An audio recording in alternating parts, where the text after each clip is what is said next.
Good morning everyone, कसे आहात सगळे। तर सकाळचे 7:30 वाजले होते आणि दिवसाची सुरुवात ही मी झाडांपासून करते। मला प्राजक्ताची झाडे खूप आवडतात कारण की त्याला फुलं पण इतके छान येतात आणि खूप दिवसांपासून मी मम्मींना बोलली होती की आपण घरी प्राजक्ताची झाडे आणूया कारण की त्यांच्या फुलांचा वास इतका छान येतो ना। मला आज भाजीला पण काही नव्हतं, म्हटलं काय बनवूया। मी विचार करत होती खूप, म्हटलं आज वांग्याची भाजी करूया। एकदम सोप्या पद्धतीने मी ही वांग्याची भाजी आज केली होती। त्यासाठी मी थोडंसं ग्रीन पीस पण घेतलं होतं आणि वांगी पण छान असे कापून घेतले होते। त्यानंतर मी लगेच भाजी करायला घेतली होती। त्यात मी आधी ॲड करते थोडंसं तेल आणि त्यानंतर मी त्यात ॲड करणार आहे जिरे मोहरी। जेव्हा पण मी वांग्याची भाजी करते ना त्यात मी भरभरून लसूण ॲड करते कारण की लसणाने वांग्याला खूप छान टेस्ट येते। आणि मी त्यात अजून एक ॲड करणार आहे ते म्हणजे ग्रीन पीसने पण भाजी खूप सुंदर लागते। वांग्याची भाजी मी सहसा कढईतच वाफेवर करते कारण की वाफेवरची भाजी खरंच खूप सुंदर लागते आणि झटपट होणारी ही भाजी आहे। तुम्ही जर माझ्या चॅनलला सबस्क्राइब नसेल केलं तर नक्कीच सबस्क्राइब करा, व्हिडिओला लाईक्स करा आणि मला कमेंट्स करून पण सांगत जा की तुम्हाला माझे व्हिडिओ कशा वाटल्या। तुमचे काही प्रश्न असतील ते पण मला कमेंट्समध्ये नक्की विचारा, मी तुमच्या प्रश्नांची नक्कीच उत्तरे देत जाईल। सर्वप्रथम मी त्यात तेल ॲड केल्यानंतर त्यात जिरे मोहरी पण ॲड केली आणि जे ग्रीन पीस आहे ते मी थोडेसे फ्राय करून घेते कारण की ग्रीन पीस मी हे उकडवून नाही घेतलेले, त्यात तेलातच मी ते फ्राय करणार आहे। त्याने पण ते खूप नरम होता। ते 5 ते 10 मिनिटं फ्राय करून घ्यायचे आणि लो फ्लेमवरच ते मी फ्राय करते। जेव्हा पण आपण लो फ्लेमवर हे ग्रीन पीस फ्राय करतो तेव्हा इतके छान असे ते फ्राय होतात आणि मध्ये कडक पण राहत नाही आणि खूप असे नरम लागतात। त्यानंतर मी त्यात ॲड करणार आहे थोडासा गरम मसाला, 1 चमचा हळद, 2 चमचे मिरची। जास्त काही मी त्यात ॲड करत नाहीये कारण की जेवढी आपण साधी भाजी बनवू तेवढीच ती खूप टेस्टी आणि छान लागते। हळद, मिरची, गरम मसाला आणि थोडंसं मीठ ॲड केल्यानंतर मी त्यात ॲड करणार आहे थोडीशी कोथिंबीर कारण की मला कोथिंबीर ही आवडतेच खूप आणि मी आधी थोडीशीच कोथिंबीर ॲड करणार आहे आणि ते छान असं फ्राय करून घेणार आहे। थोड्या वेळ मी ते 5 मिनिटं असं फ्राय करून घेते। त्यानंतर मी त्यात ॲड करते वांगी ॲड केल्यानंतर मी ते थोड्या वेळ फ्राय करून घेते। कढईमध्ये वांगी ॲड केल्यानंतर मी ते थोड्या वेळ वाफेवरच शिजू देणार आहे कारण की वाफेवर शिजवलेली भाजी खरंच खूप टेस्टी लागते आणि ती तेलात पण फ्राय होते। त्यामुळे तुम्ही बघू शकता इतके सुंदर पद्धतीने ही भाजी दिसते आणि त्याचा स्मेल पण खूप छान येत होता। 5 ते 10 मिनिटं ही भाजी तेलात थोडीशी शिजू दिल्यानंतर वाफेवर, त्यानंतर मी त्यात ॲड करणार आहे थोडंसं पाणी कारण की आम्हाला थोडासा रस्सा पण पाहिजे आहे। सो मी त्यात थोडंसं पाणी ॲड केलं। पाणी ॲड केल्यानंतर मी थोड्या वेळ ते शिजू दिलं। त्याला उकळी आल्यानंतर मी थोड्या वेळ त्याच्यावर झाकण ठेवलं कारण की ते छान असं पाणी त्याला सुटतं आणि पाणी पण राहतं। तुम्ही बघू शकता की इतकी छान ही भाजी झालेली आहे आणि त्यावर मी ॲड करते थोडीशी कोथिंबीर वरून ॲड करते कारण की त्याची टेस्ट खूप सुंदर येते कोथिंबीरीने। त्यानंतर मला अजून एक त्याच्यासोबत रेसिपी करायची होती ती म्हणजे मसाला पापड करायचा होता, त्यामुळे मी लगेच मसाला पापड करायला घेतला होता। 3 ते 4 मी जे पापड घेतलेले आहे ना ते मोठ्या आकाराचेच पापड आहे कारण की मसाला पापडला मोठ्या आकाराचाच पापड लागतो। आणि मेन म्हणजे मी हे आमच्या जवळच्या मॉलमधनंच घेतले होते, ते म्हणजे हिरव्या मिरचीचे पापड होते आणि टेस्टला पण खरंच खूप सुंदर लागतात हे पापड। ह्या पापडाची जेव्हा आपण चटणी करतो ती पण चटणी खूप सुंदर लागते। मी तुमच्यासोबत एकदा नक्की शेअर करेल त्याची रेसिपी। जेव्हा पण मी मसाला पापड करते ना तो तेलात न तळता त्याला मी आधी तेल लावून घेते कारण की तेलात तळल्यामुळे तो पापड त्याला जास्त तेल पण राहतं आणि तो पापड पण असा पूर्ण प्लेन राहत नाही। त्यामुळे मी आधी त्याला असं दोन्ही बाजूने छान असं तेल लावून घेते।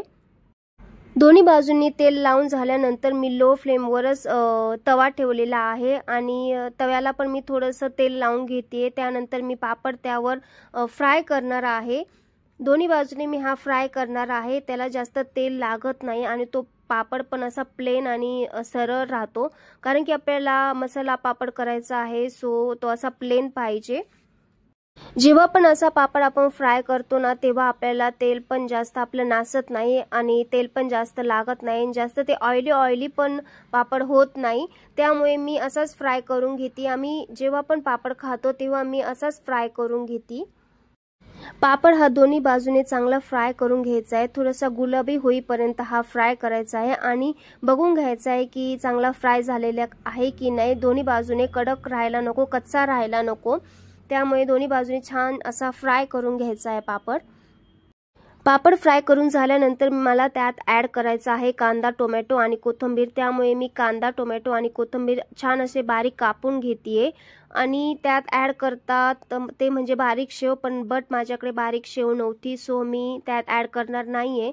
एवढंच ॲड करणार आहे, त्याने पण टेस्ट खूप छान येते, खूप सुंदर। कांदा, टोमॅटो, कोथिंबीर बारीक कापून झाल्यानंतर मी लगेच मसाला पापड करायला घेतला होता, कारण की मला खूप भूक लागली होती। सो मी त्यात ॲड करते आधी कांदा, पापडवरती ॲड करते कांदा, त्यानंतर मी टोमॅटो ॲड करणार आहे। तुम्हाला पाहिजे तशा क्वांटिटीने तुम्ही कांदा, टोमॅटो ॲड करू शकता आणि त्यासाठी एकदम बारीक कापून घ्यायचा आहे। जेव्हा पण आपण कांदा, टोमॅटो बारीक कापून घेतो तेव्हा ते जास्त प्रमाणात त्यात ॲड करता येतं आणि बारीक बारीक कापल्यामुळे ते छान असं त्यावर बसतं। त्यानंतर मी ॲड करते कोथिंबीर मी ही जास्त प्रमाणात ॲड करते, कारण की मला कोथिंबीर खूप आवडते। त्यानंतर मी थोडीशी लाल मिरची त्यावर ॲड करणार आहे, कारण की मला तिखट थोडंफार का होईना जास्त आवडतं, त्यामुळे मी मिरची ॲड केली। त्यानंतर थोडासा चाट मसाला त्यावर ॲड केला होता आणि मेन म्हणजे त्यावर थोडंसं लिंबू पण ॲड करायचं, कारण की लिंबाने पण टेस्ट खूप छान येते। तुम्ही बघू शकता इतका सुंदर हा मसाला पापड झाला होता।